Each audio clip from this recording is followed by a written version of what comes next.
таблетарната терапија за онколошките пациенти достапна во аптеките. Илинденско послание на Македонската православна црква, Охридска архиепископија. 11 нови авиолинии го зголемија туризмот. САД заканува со 100% царини за Кина.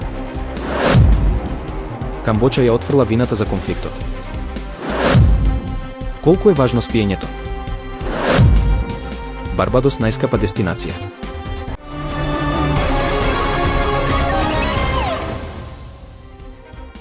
Од 4 август онколошките пациенти ќе можат да ја подигнуваат својата таблетарна терапија, анастрозол и летрозол, директно во аптеките. Според директорите на Фондот за здравствено осигурување, Сашо Клековски и Бранко Аджигогов, шифрарникот за оваа промена ќе биде објавен денес, а пациентите ќе треба прво да добијат извештај од онколог. Потоа рецепт од матичен лекар и на крај лековите ќе ги добијат во аптека со партиципација од околу 50 денари. Во однос на хормонската инјекција Ресилиго, која исто така ја примаат онколошките пациенти, директорот на клиниката за радиотерапија и онкологија, Игор Стојковски, информира дека пациентите ќе бидат известени во текот на следната недела за тоа кога и каде ќе можат да ја примат терапијата. Ова е дел од поширока стратегија за подобрување на пристапот до терапија за онколошките болни во земјава. Во традиционалното илинденско послание, Македонската православна црква, Охридска архиепископија, предводена од архиепископот господин Стефан и Светиот архиерејски синод, упати силен повик до македонскиот народ за враќање кон духовните и морални вредности, обединување и отпор на современите предизвици. Црквата ја представува личноста на светиот пророк Илија како символ на вистината, храброста и боголюбието, кој се борел против лажните идоли и неправдата, и чие дело останува актуелно низ вековите.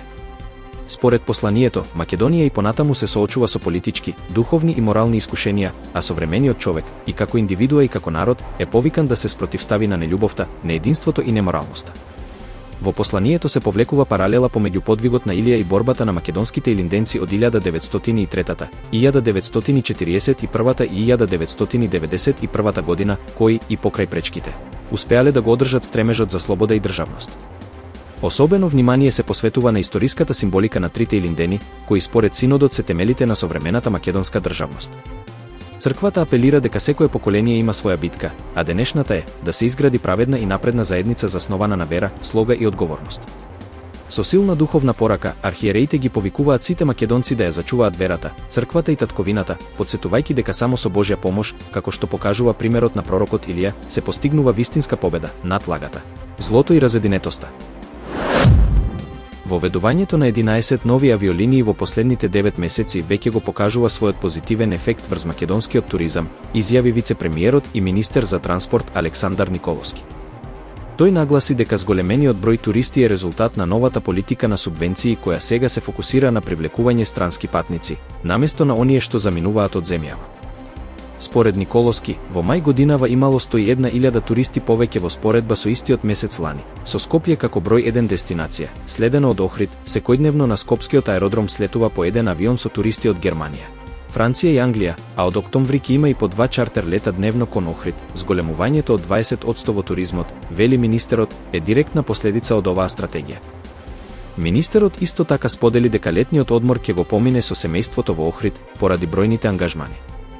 Нема многу време за одмор, но ќе бидам кратко со семејството, рече Николовски, изразувајќи задоволство од тековниот прогрес на туристичката сезона.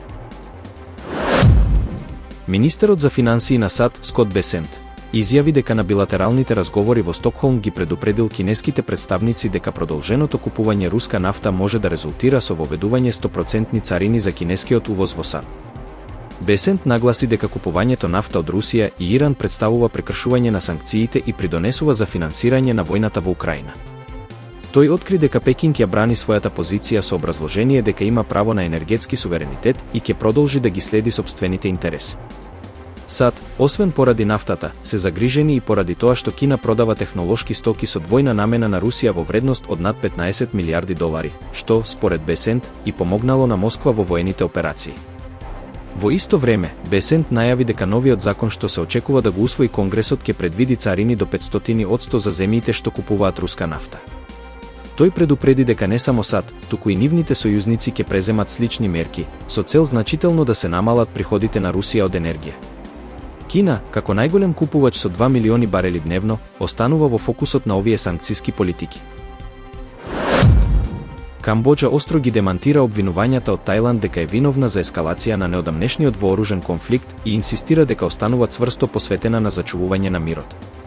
Според камбоџанските власти, обвиненијата дека токму таа ја почнала пресметката и го прекршила договорот за прекин на огнот се неосновани и ја изопачуваат вистинската слика за земјата. Премиерот Пен Бонга потсети дека мирот е основата врз која се темели развојот на Камбоџа, воспоставен уште во 1998 година преку иницијативата на Хун Сен. Тој истакна дека зачувувањето на мирот останува апсолутен приоритет за владата, дури и кога тоа бара високи жртви и компромиси. Владата ја нагласи и својата стратегија од 5 точки, чија крајна цел е Камбоџа да стане земја со високи приходи до 2050 година.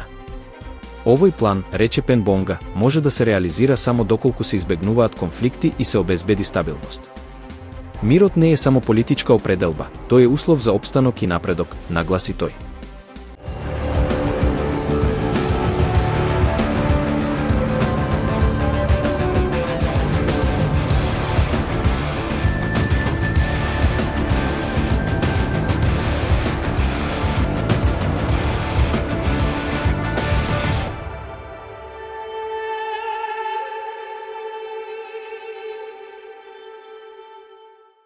Вистина е дека нова студија со употреба на фитнес тракери покажала оти нарушувањата во моделите на спиење, а не само времетраењето, значително го зголемуваат ризикот од над 80 болести. Студијата, спроведена од третиот военомедицински универзитет во Кина, открива дека луѓето често погрешно проценуваат колку спијат. Дури 22% од оние кои мислат дека спијат по 8 часа всушност имаат сон пократок од 6 часа, според акцелерометарски податоци. Вистина е дека ова е најголемата студија од ваков вид, објавена во списанието Health Data Science, базирана на податоци од 90.000 лица од UK Biobank и дополнително потврдена со американски податоци. Анализирани се не само времетраењето, туку и ритамот, конзистентноста и фрагментацијата на сонот. Лицата со најнарушен ритам имале и највисок ризик од тешки болести, како Паркинсонова болест, диабетес тип 2, па дури и гангрена. Спиењето било поврзано со 172 различни болести, многу од нив сериозни и хронични. Вистина е дека истражувањето открива нови болести кои досега не биле поврзани со спиењето, меѓу кои се ХОБ, откажување на бубрезите и зголемени воспалителни маркери. Ова ги потврдува биолошките механизми што го објаснуваат влијанието на ритамот на спиење врз здравјето.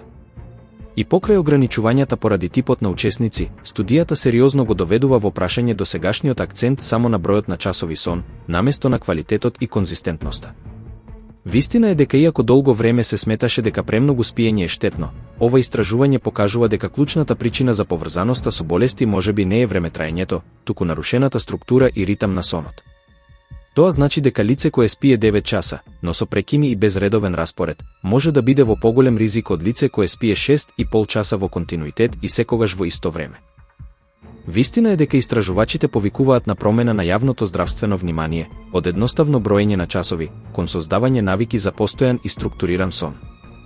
Тие препорачуваат користење на објективни уреди како тракери за подобро следење на навиките, но и воведување практики како што се редовно легнување и будење, ограничување на светлина пред спиење и избегнување на чести будења, како клуч за подобро здравје. Според најновите податоци објавени од порталот Флорида Панахендал, Барбадос е прогласен за најскапа туристичка дестинација во светот. Истражувањето земало предвид просечни цени за храна, пијалаци и услуги во 100 земји, при што Барбадос предничи со највисоки дневни трошоци за туристите. Патниците кои ќе одберат да летуваат таму треба да издвојат околу $456 дневно, што ја прави оваа карипска држава исклучително луксузен избор. За споредба, просечната цена за едно пиво изнесува дури $6,40, а и оброците и сместувањето се значително поскапи од глобалниот просек. На листата веднаш зад Барбадос се наоѓаат Сент Лусија, Сингапур и Исланд, додека најефтина дестинација за патување е Пакистан, каде туристите трошат просечно само $46 дневно.